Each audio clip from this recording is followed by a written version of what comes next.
Hello, bonjour, konnichiwa, marhaba, yakwe, and hola. Welcome to our virtual city life recap, where you're going to have the opportunity to learn from 19 different city departments on how they work and operate. You're going to have the opportunity to also see how you can get connected and make a difference within our community. So, if you're interested in also participating in an in-person event, we offer them in fall and also in the spring. You can find us at www.cityofdubuque.org/citylife. So without further ado, let's begin. Good evening, everyone. So I am Alexis Steger, the Housing and Community Development Director. My department gets to do lots of really cool, fun stuff. And because we do so much stuff, I brought two other people to speak with you, so you don't have to listen to me talk the whole time. And they're really passionate about each one of the things that they do. So I have brought Ben Padov and Gina Hodgson along to speak to you about their programs. So we're going to start with just a little bit about me. So local government, not on my radar either. So me prior to this position, okay, that was a really long time ago. But that's me. I grew up a little bit and became an absolute dork. So that one's me. And then got worse. I got braces. And then I finally got into real life. And well, I'm still on my back. So that one's me. But I started not knowing what I wanted to do. And like I said, local government wasn't the thing. So I went to University of Wisconsin-Platteville to become a police officer in their criminal justice program. I actually was an intern with the City of Dubuque Police Department. And that's where I started my career. Still didn't know anything about local government, nor did I know there was more to the government than the police. And then I got an offer to work for the FBI. I turned them down because during orientation, you have to move every 2 years. I wanted to have kids, didn't really seem conducive for a life that I was looking for, so decided I wasn't going to go that route. So I got a job. I was already in Dubuque with my internship. So I got a job with Crescent Electric on the East Dubuque side, and I became an accountant.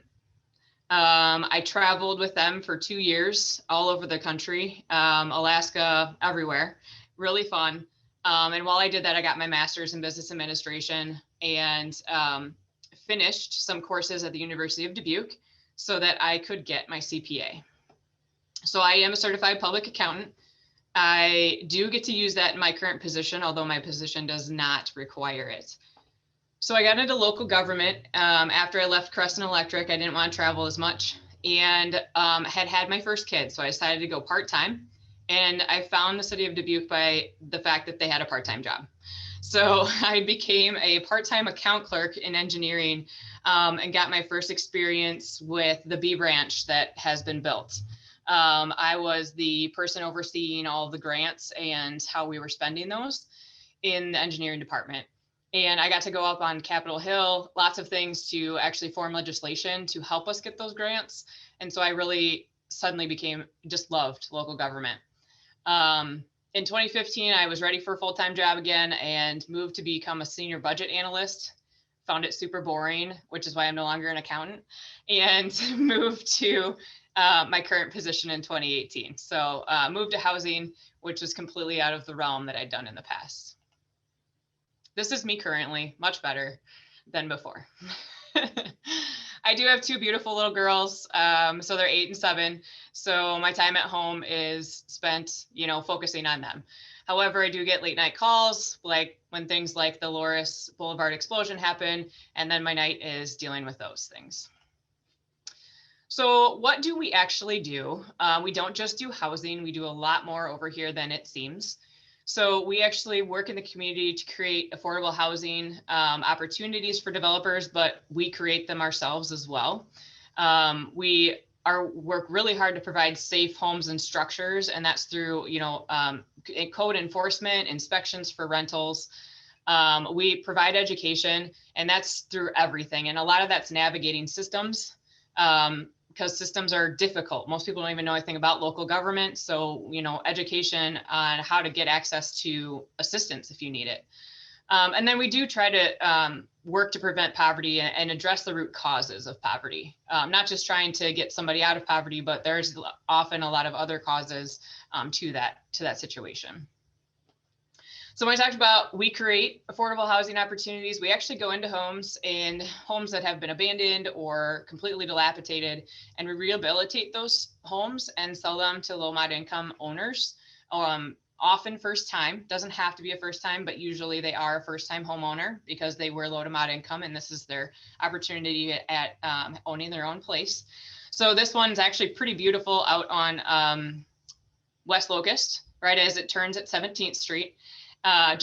We sold this one, and we actually had the Heart program help us. So we partner with Four Mounds Heart, who brings high schoolers into these homes and rehabilitate them with the high schoolers as part of their curriculum, so they can learn a trade as opposed to always pushing people into the college program. So we provide the house. So we'll buy the house. They then bring the kiddos down and teach them those life skills.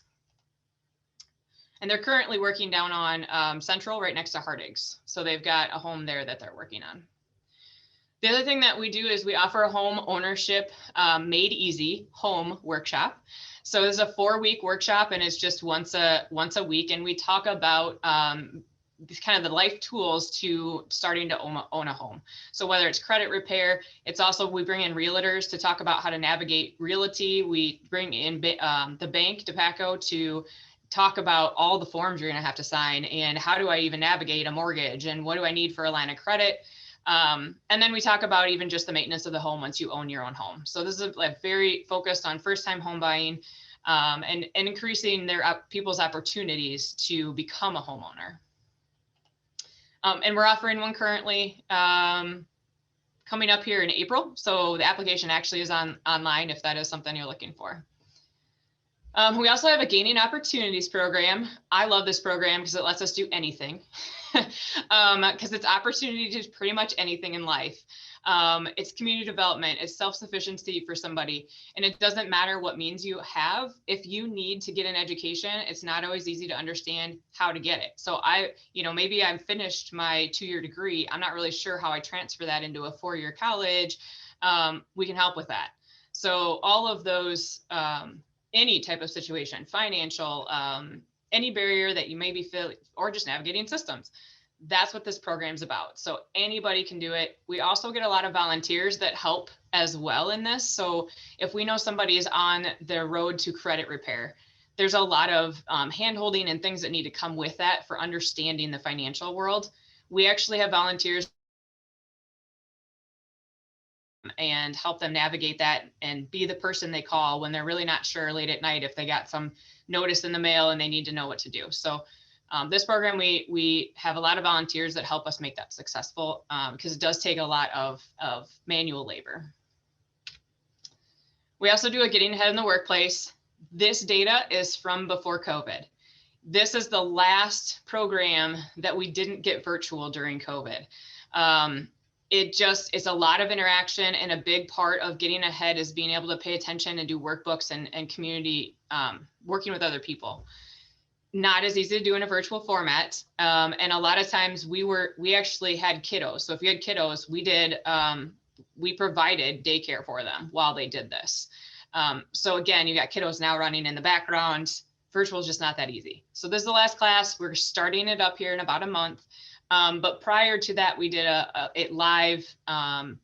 You do 15 classes. It's once every week. And the focus is, how are you getting ahead in the workplace? How are you getting promoted? How do you navigate systems to make sure that you're showing up to work to be eligible for those promotions?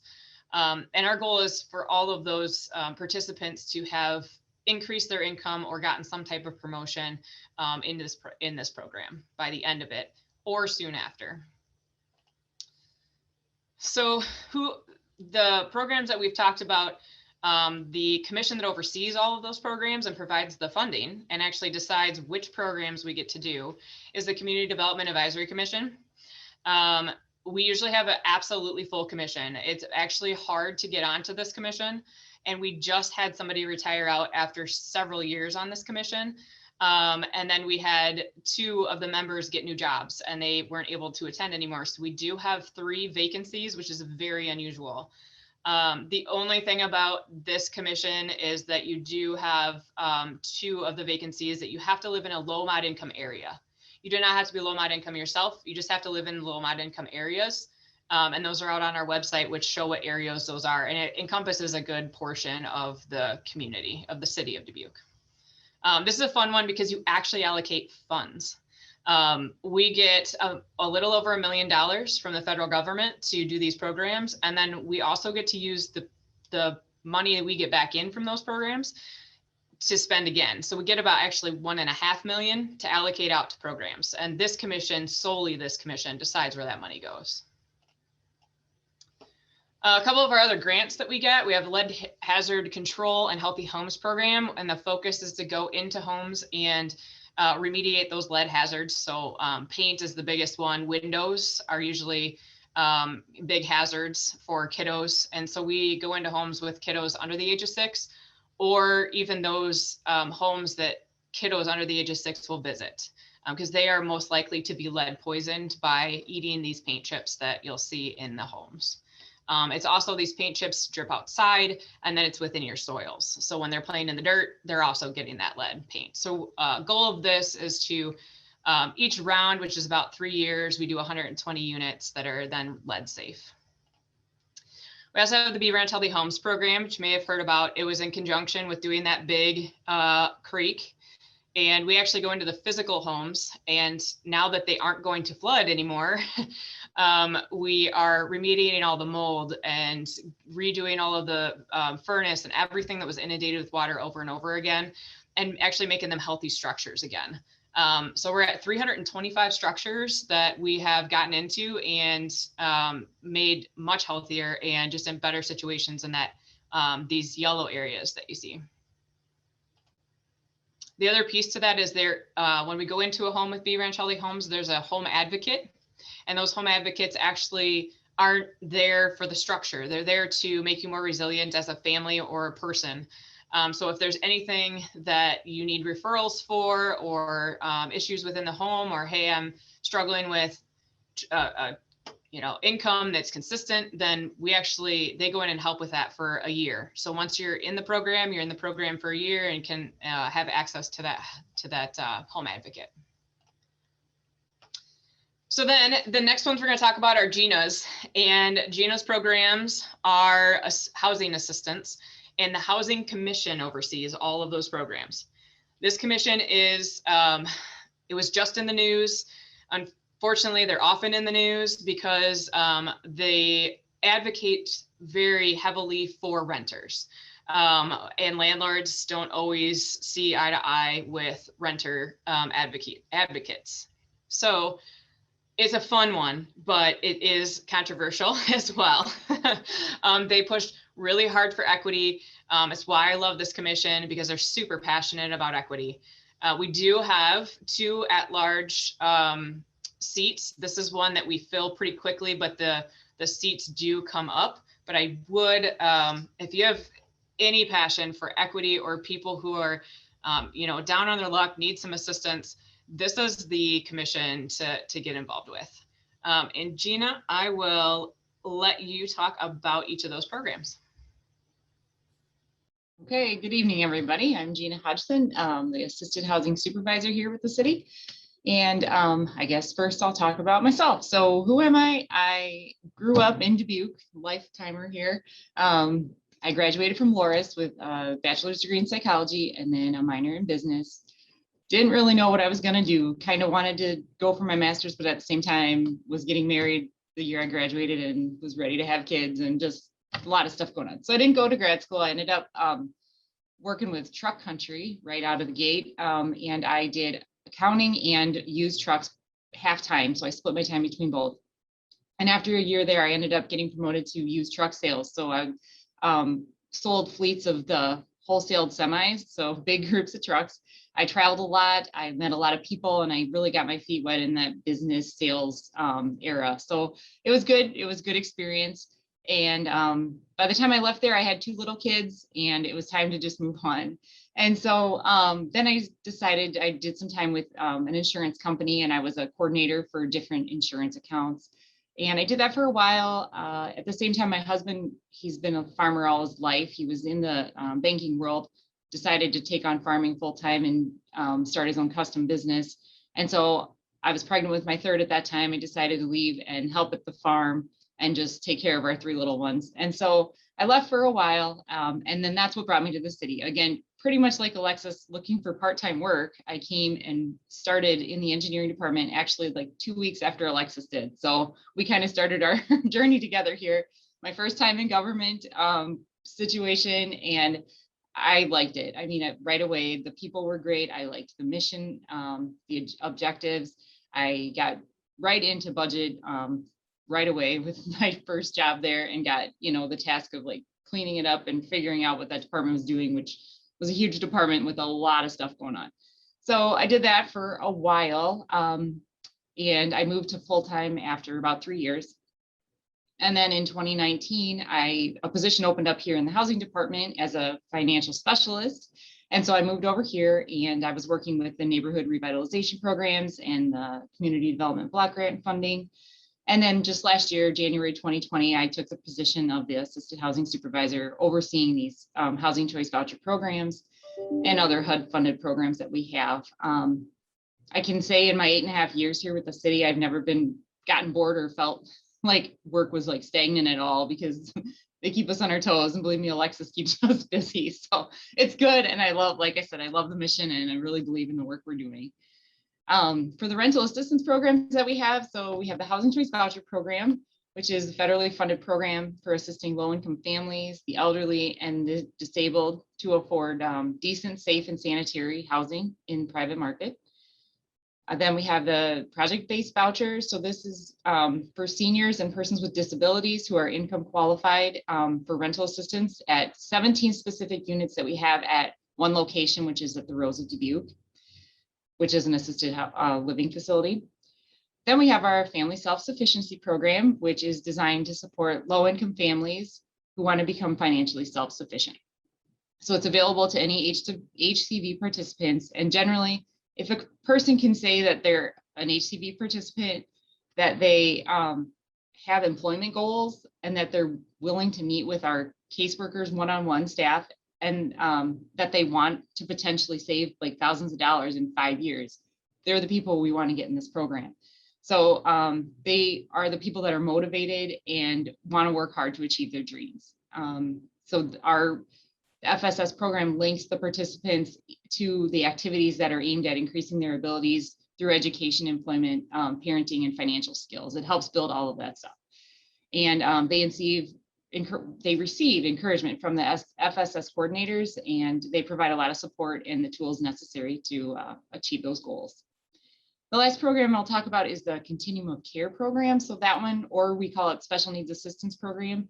It's permanent supportive housing that assists the chronically homeless, and they have either a substance abuse problem, a mental health diagnosis, or they have HIV/AIDS.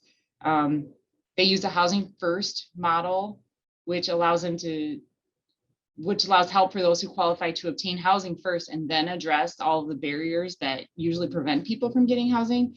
So this is done through really intensive case management, and the supportive services are put into place to verify everything and keep them in check on a monthly basis to ensure stability and keeping that housing for them. All right, and then just some facts about the Housing Choice Voucher Program. So the program provides access to affordable housing for the projected 6,050 households that HUD considers to be low or extremely low income that are here in the city of Dubuque. On a monthly basis, we increase housing stability by providing rental assistance for about 900 households. And then it has a big economic impact. So when you look at this, last year, we had $6.1 million in rent payments that went back into the community. 2 million of that was from the actual voucher participants. And then the other 4 million came from the feds, but from the federal funding. But there's a lot of money going into the rent in this community. And then a little bit more about the self-sufficiency grant that I talked about. So it provides families opportunities to save, grow, and achieve their goals, right? We had 101 families participate last year, and 60 families had escrow accounts, which is a savings account that they get to build money in. And then 8 families completed their FSS contract to become economically self-sufficient. And COVID really kind of set us back in supporting FSS this year. So our FSS coordinators were pulled into like tons of different projects to try to respond to the emergent needs in the community with COVID. So the pandemic, like I said, slowed us down here. And our FSS clients actually struggled more too with earning income, like as did many people in this community. So we just really didn't see our great numbers yet. So we don't have this year's numbers up here yet.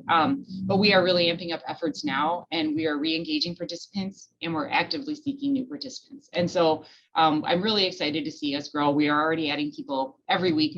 The girls are emailing me that they added 2 to 5 people a week. So I think we're really going to keep going here. So it's exciting to see what's coming in the next few years.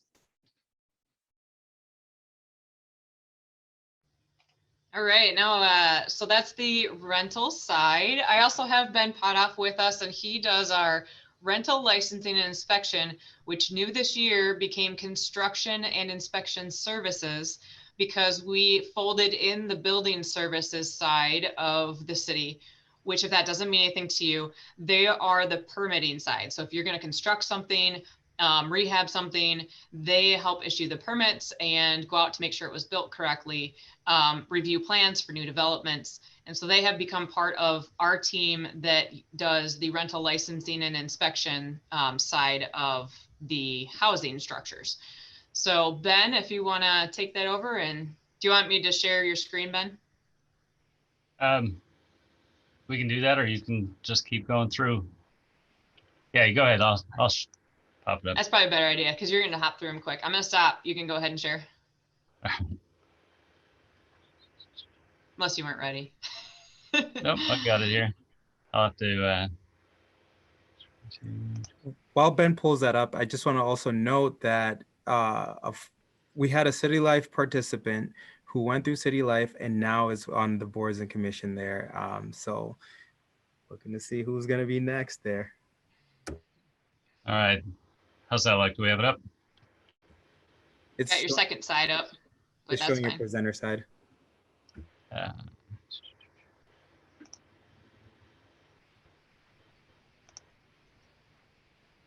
We good? All right. So yeah, as Alexa said, I'm Ben Padov. I run a small team of inspectors, a couple permits clerks. There's a total of 15 of us now, so our team has grown pretty substantially over the past few years. We do it all. I mean, so we're kind of the first point of contact for an awful lot of people. Because we're out in the community, we visit with people in their homes, on the streets. We respond to incidents such as the Loris explosion or cars hitting buildings. We've got people on the streets that are dealing with those situations. We also licensed 3,590. Well, okay, so we have 3,590 rental licenses or structures that we license. They contain about 11,000 rental units in town, and what comes with the licensing of those properties is just a routine cycle of inspections. We inspect them before we issue a license. We inspect those, we say every 5 years. We're still a little behind because we were understaffed for, well, forever, up until just recently. But we are catching up to every 5 years. So we also respond to all citizen complaints. So if you're a renter now and you have some issues with your apartment, we'd be the ones to talk to. Of course, that's after you talk to your landlord. So we're always going to ask somebody that calls us, have you told your landlord that your roof's leaking on your 72-inch plasma before we're going to come out and take a look at it, because we can't fix the problem. All we do is issue a letter that says who needs to fix the problem and what needs to be done. Why do we do inspections? The primary reason is life safety. So the state of Iowa actually has a bit of a unique part of the code that says cities with a population of 15,000 people or more are required to have a rental program where they inspect and respond to complaints. it makes for a safer city. It makes for a safer state. These stats are a little out of date, but they're still relevant. A structure fire is reported about every 88 seconds in the United States, a civilian fire injury every 50 minutes, a civilian fire death every 3 hours and 20 minutes. And there are about 400 deaths a year from carbon monoxide poisoning. This building in the photo here was one, unfortunately, we had inspected, but some fires are not preventable. They're caused by human interaction with a flammable surface. So that one we couldn't prevent, but we do make for the safer community. And one of the pieces that ties to that is actually property insurance rates. So in Dubuque, you get fairly favorable property insurance rates, and that's because we have a good insurance standards organization rating, and that's because we have good building code and inspections programs. When I say we have good programs, that doesn't mean we don't see crazy things in the field. So these are real photos, real things we've seen. And these are what we use when we talk about the need for inspections. So, these mushrooms are growing beside or under bathroom flooring beside a toilet. You don't want to eat those mushrooms. You don't want to see those mushrooms. It's pretty disturbing, some of the things we see. And I don't know if you see my cursor, but I'm scrolling up and down and going, this is a deck.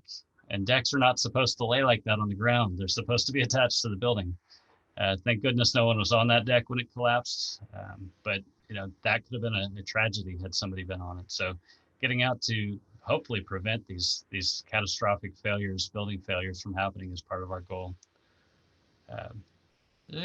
Things like this door, that's a tenant caused damage.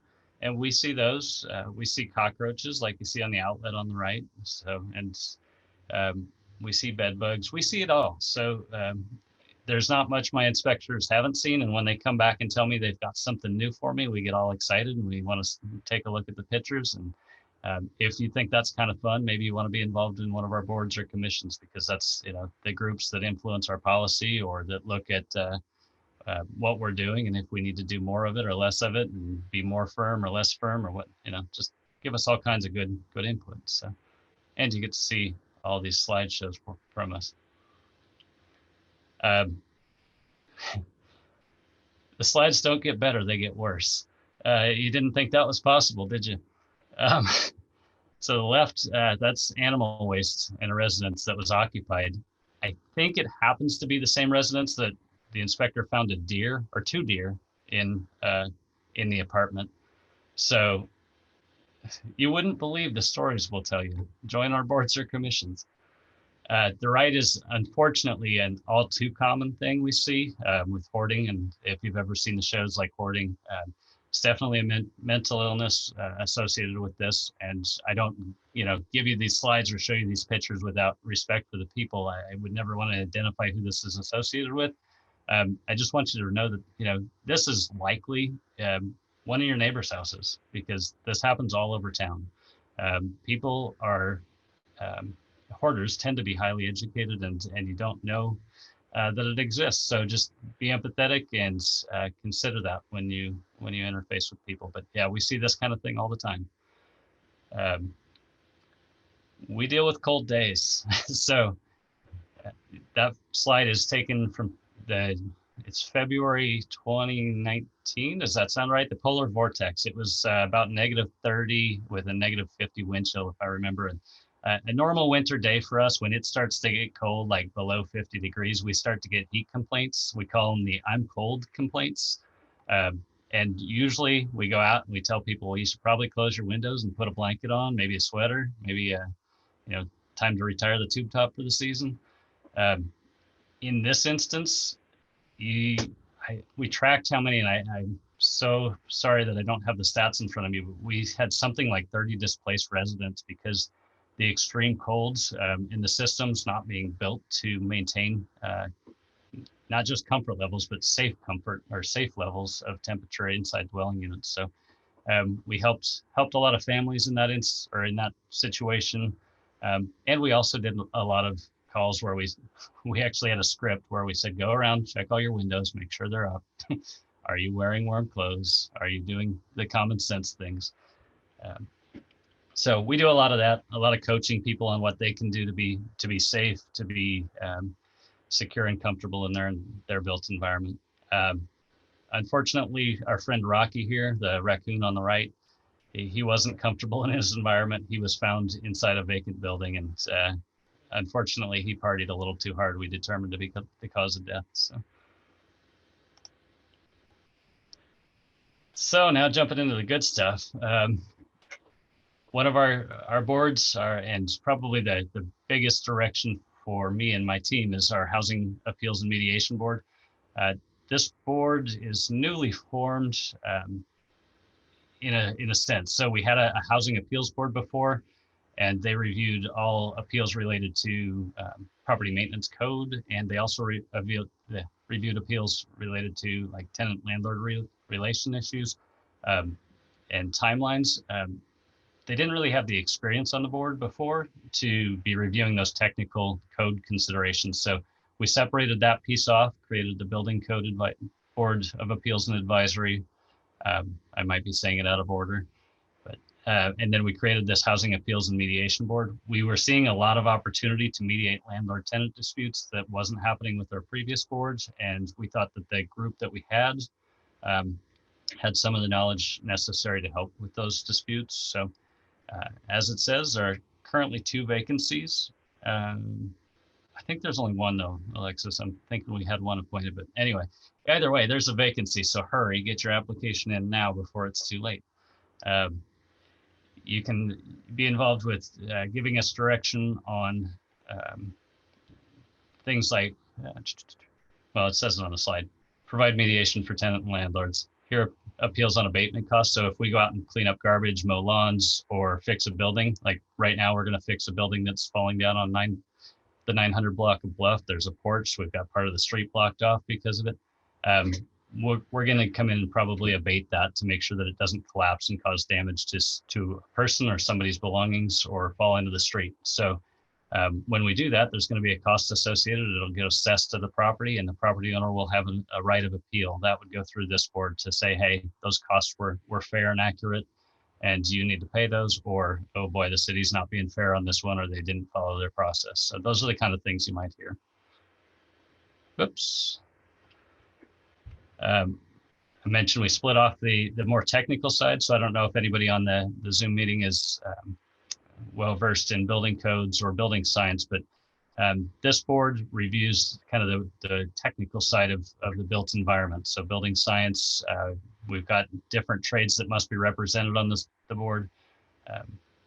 You can read them for yourself. I don't think I need to go through those, but essentially we want to have people with a great understanding of how a home or a commercial building or an industrial building is constructed, and how it should operate in a code compliant world. So, and sometimes, you can't always have perfect code compliance. So when that's not achievable, they're the ones that might help review and say, hey, is our code needing adjustment in this area? Or is it something that the code official should maybe adjust their interpretation if there's not a specific requirement of the code? So that's the exciting stuff. I know those other slides are really boring. We have a couple of these positions open, and I don't see that it's identified here, but if you have those experiences and you're interested, reach out and we'll get you lined up. All right, you can just And leave is it this open. where I turn it back? Yeah, you can just leave it open though, because this is the last piece. All right. So other things that we have going on here, we actually support a lot of volunteer groups or just individuals that want to volunteer in the community. We're often the point of contact, and the group you see here actually gathered together and said, we want to do something. What does the city need? And they came down and did quite a few things, but the first they did was clean up some of the bee branch because it was nice out, and then it didn't turn very nice, as you can see here. So we shifted them over to our relocation unit that we use when you're getting your lead abated in your home, so that you have somewhere to go safe while we do that. And they stripped it and painted it and took all the carpet out, and we got them back inside. So we coordinate a lot of those efforts. So if you're have a group of friends or you're part of a group that loves getting out there to do something, we can pretty much cater to what you want to do, because we have so much going on at the city, especially so much going on in our community, in our department. We usually have something going on now in the spring that we will be trying to go out as employees, and then we will help other volunteer groups get out. However, with COVID, we aren't scheduling anything at this moment, but I would check back in the fall, because as we get outside and get some of those CDC recommendations, we might get some more people back out there for those volunteer opportunities. So if you're looking for it, contact me. I will find you something in the city that you actually really, really want to do. I wanted to touch base quick on one thing. We did say that some of our programs weren't able to excel this year because of COVID, and it's not because we got quarantined. We actually at the housing department have been here the entire time in our office because we were not paperless. And we provide assistance for people to stay in their houses and to the homeless, and we have to be here for that. So we've been here and we've been creating programs. The feds kept giving us money through the CARES Act to get out to residents. So we've been here trying to get that out the door, helping with rent, helping with utilities. We also set up a COVID shelter. This department did it single-handedly, so that if people lived in a congregate living situation and they were COVID positive, they could be taken to live in another apartment, actually, so that they could keep their family safe and keep those around them safe from getting COVID themselves. And so that we did that as well. So some of our programs got put aside, but it really was for the well-being of the community to try to get over that pandemic, and trying to continue to serve residents when you still need your inspection done when there's a major complaint in the unit. And how do we do that safely? And we were out there doing it safely. So my employees, everyone that works here is amazing, easy to talk to. And if you ever see us out there, we have these bright orange shirts when we're out in the community, because we do cleanups and stuff as a group as well. You'll see us in bright orange. Feel free to join us. Feel free to say hi. Super friendly. So if you have any questions for us, let us know. Awesome. Oh my gosh. That was like just the things that have been done within this community. And again, for me, prior to coming into the city, I would not have been, that would not have been on my mind or thinking that those things are going on. But this is, I hope you're all, hearing and seeing the theme that, at least for myself, before getting into this position, I thought if you were working in like government or anything else like that, there was like some magical, mystical person that comes in and then all of a sudden just dubs you. You are now part of the government, and then you are like, go through this secret process or whatever. But as you're hearing, this is something that, a lot of different community members see, friends, family, that, it's an opportunity for them to make a difference. And you can see the impact that you're actually making. So I'm just excited about all the work that both departments, the city clerk and also the housing and community development departments doing, and the other departments you're going to get to meet too. So at this time, if you have any questions, feel free to drop them. And I also do have a poll that I'm going to be bringing up for each department that you'll be able to fill out. It's about 3 or 4 questions. And I forgot to mention, these are totally anonymous. So whatever you do select or decide or whatever to answer is completely anonymous. So I'm going to open it up for questions if anybody has any.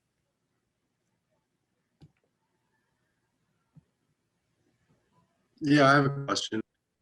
How much overlap is there between different commissions and boards? Like, I feel like historic preservation or revitalization would probably be used a lot for, or at least the building codes and the housing. That would kind of overlap, it seems, because you have to continually like keep codes up for buildings and things. So is there much overlap with all of the different boards combined? So some of the boards will hear some of the same information. So if you have a property that is in a historic district, and you'll have to go before the Historic Preservation Commission to get permission to build something new onto that building, or make even replacing windows with other things and roofs. But if you also have a building code that you maybe can't meet, you would be possibly in front of the Building Code Board of Appeals. They kind of have a hierarchy. Historic always wins, and the other building code can't adjust that without their approval on the historic side. So if anything's historic, it's got to go to them. But they will sometimes hear the same stuff. Our Community Development Advisory Commission and our Housing Commission sometimes hear the same things because they both have 5-year plans that require the analysis of impediments to fair housing. So they'll each hear that and get input to bring to City Council, but they never, our code is very clear on which one has to hear exactly what matter. Okay. Real quickly to kind of piggyback on that. So we launched 5 programs today. Today was a big day for housing, 5 brand new things. Each of those things had to go, through a board or a commission, or at least be reviewed by somebody. For the most part, all of them went everywhere. We shared the information about all of them to all of the groups, but like the CDAC, or Community Development Advisory Committee or Commission, had a specific task of approving funding for 2 of the programs. So they actually had an agenda item, or the others, it might just be info sharing. So really, if you're thinking about getting on a board or commission, you're probably going to get all kinds of good information. You might not have to decide on everything, but you're still going to get that information.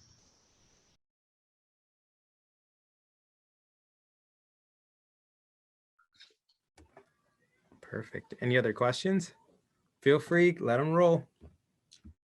Yeah, I guess I'm also curious. I've heard about a couple of different companies in Dubuque. I don't know if they're affiliated with the city at all, but I think it's Big City, Small Life. Do you know what I'm talking about? Big Life, Small City, I think is what it is. And then the other one is the Creative Lab down. I think there's 2 of them. Isn't there one up on where the Locust turns into Locust, and then there's another one down here, by the main street? I don't know. How much does the city work with those at all?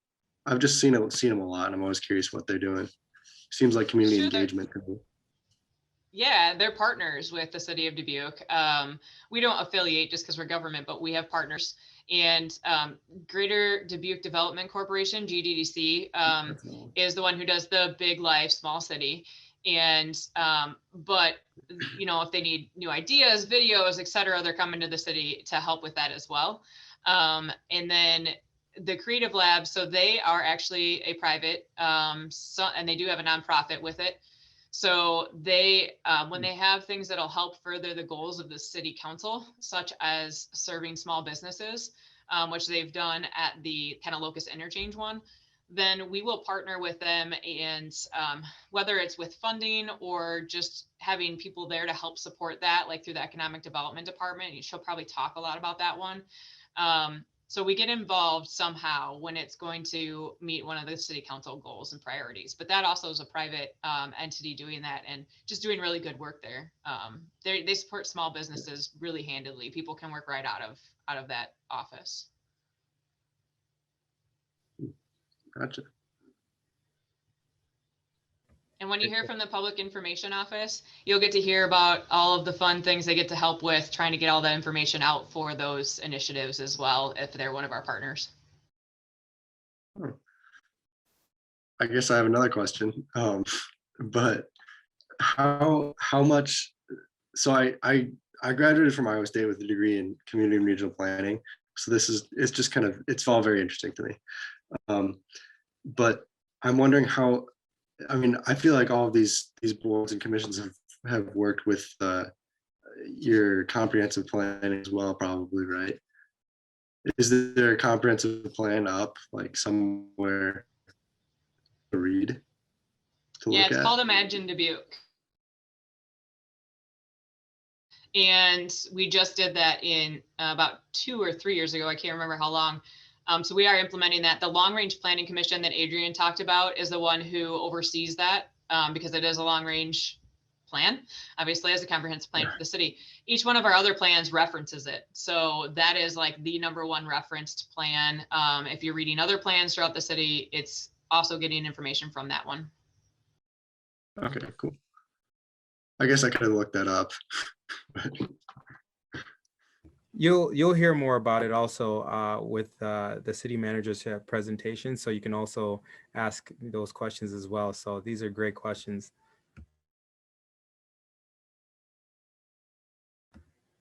Any more? Feel free. All right. Going once, going twice. And I don't know, I forget what the process will be, but not adjourned. But thank you so much for your time. This was a great presentation.